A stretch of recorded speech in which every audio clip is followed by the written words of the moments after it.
Hello friends, तो इससे पहले के फिगर ऑफ स्पीच हम कर चुके हैं। अब जो बच गए थे हमारे, जो एक्स्ट्रा जो हमारे कुछ बच गए थे वो हम इस वीडियो में कवर करेंगे और इसके बाद आपकी फिगर ऑफ स्पीच भी आज कंप्लीट होने वाली है। ओके, तो चलिए स्टार्ट करते हैं। जो हमारी फर्स्ट है, वेट अ मिनट, ओके। हाँ, जो हमारी फर्स्ट है वो है पर्सोनिफिकेशन। ठीक है, जो पर्सोनिफिकेशन है उसमें क्या होता है, मैंने एक्सप्लेन के लिए छोटे छोटे से आपको डिस्क्राइब भी कर दिया है। When an animal, bird, idea और an object is seen in human terms. ठीक है, जब कोई भी नॉन लिविंग थिंग्स या लिविंग थिंग्स को देखिए नॉन लिविंग थिंग्स ही आएगा, ठीक है, लेकिन लिविंग थिंग्स भी है। अगर हम उसको ह्यूमन टर्म्स में कन्वर्ट करके कोई बात बोलते हैं, हम किसी भी लिविंग थिंग्स को, नॉन लिविंग थिंग्स को ह्यूमन टर्म्स में कन्वर्ट करके कोई लाइन बोलते हैं, तब ये हमारी पर्सोनिफिकेशन फिगर ऑफ स्पीच कहलाती है। ठीक है, अब जैसे मैं बोलूँ कि इंसान पहले बंदर था, ठीक है, तो अब यहाँ पे क्या हो रहा है कि हमने बंदर को एक इंसान टर्म्स में बोला है। ठीक है, आइडिया है कोई, अरे यार मेरा आइडिया था, वो उसके पास चल के चला गया। ठीक है, तो आइडिया कैसे चल के चला जाएगा? ठीक है, तो यहाँ पे हम उसको क्या कर रहे हैं, लिविंग थिंग्स में कन्वर्ट कर रहे हैं। ठीक है, तो किसी भी ह्यूमन टर्म्स में, लिविंग थिंग्स में कन्वर्ट करने को हम पर्सोनिफिकेशन बोलते हैं। Fire solid swallow the entire forest. तो इसमें क्या है, जैसे कोई भी, अगर जैसे कोई बर्ड ही है या चलो फायर ही है, ठीक है, नॉन लिविंग थिंग्स है, लेकिन हमने इसको लिविंग में जैसे बर्ड है वो लिविंग थिंग्स है, ठीक है, लेकिन आइडिया जो है वो नॉन लिविंग थिंग्स है। अगर हम बर्ड को भी एज अ ह्यूमन टर्म्स में कन्वर्ट करके बोलते हैं, तो जैसे बर्ड ने मेरे लिए खाना बनाया, ठीक है, तो अब बर्ड तो एनिमल है, लेकिन हमने उसको ह्यूमन टर्म्स में बोला।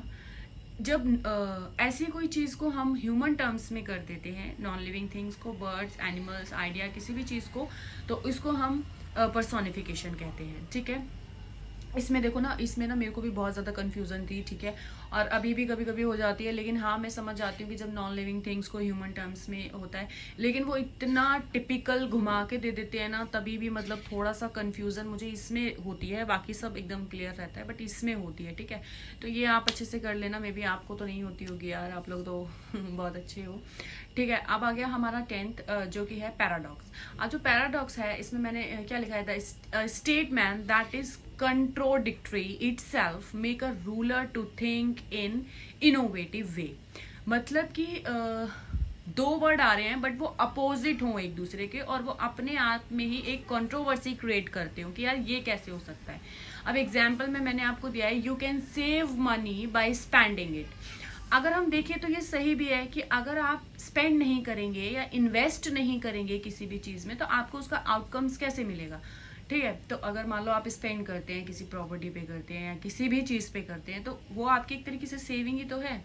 लेकिन यहाँ पे हमने सेव और स्पेंडिंग दोनों अपोजिट वर्ड यूज करे हैं, तो जब भी दो अपोजिट वर्ड यूज हुए होंगे तो उसको हम पैराडॉक्स स्पीच ऑफ फिगर बोलेंगे। नेक्स्ट एग्जाम्पल है, this is the beginning of and. ये शुरुआत है अंत की। ठीक है, अब यहाँ पे बिगनिंग और एंड दोनों अपोजिट है एक दूसरे के, ये इनकी पहचान होती है। अब आ गया हमारा 11th एक्सोमोरन। जो हमारा ऑक्सोमोरन होता है, the two words have the different opposite meaning. ठीक है, मतलब कि दो वर्ड होंगे लेकिन उनके जो मीनिंग होंगे वो डिफर होंगे। अब देखिए यहाँ पे कॉमेडियन और सीरियस दोनों ही एक दूसरे से बिल्कुल अलग हैं। The comedian was seriously funny. जो कॉमेडियन होते हैं वो सच में सीरियसली बहुत फनी होते हैं।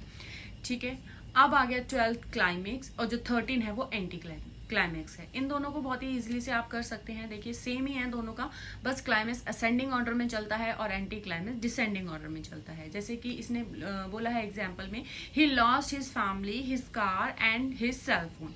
अब इसको हम लोग, ये डिसेंडिंग ऑर्डर में जा रहा है। ठीक है, अगर उसको ले ही लॉस्ट हर नहीं, ही लॉस्ट एवरीथिंग, ठीक है, या he lost her cell, car and family, तो इसको ये बड़ा अजीब सा नहीं लग रहा आपको? ही lost his family, his car, अपनी कार और अपना फोन। ठीक है, तो ये बड़ा ही ना अजीब सा है, मतलब कि ये डिसेंडिंग ऑर्डर में जा रहा है। और ऊपर जो है climax, look up in the sky, it's a bird, it's a plane. इसको हम क्या बोलें, लुक, इट्स अ प्लेन, नहीं, it's a plane look up the sky, ठीक है, that means it is in ascending order, ठीक है। तो ये थोड़े से टिपिकल हैं, इनको आपको बहुत अच्छे से करना है, लेकिन जैसे जो थोड़ी मैंने डेफिनेशंस इनकी दी हुई है बहुत छोटी छोटी, आप उससे समझ सकते हैं, और कई हद तक जो एग्जाम्पल हैं उससे भी आपको समझने में बहुत आसानी होगी, ठीक है। तो यहाँ पे आपके फिगर ऑफ जो स्पीच हैं वो कंप्लीट होते हैं। अब हम नेक्स्ट ग्रामर वर्क पे चलते हैं, और तब तक के लिए अपनी प्रिपरेशन बहुत अच्छे से करें, ऐसे ही आप मेहनत करते रहें, ठीक है। तो मिलते हैं नेक्स्ट वीडियो में।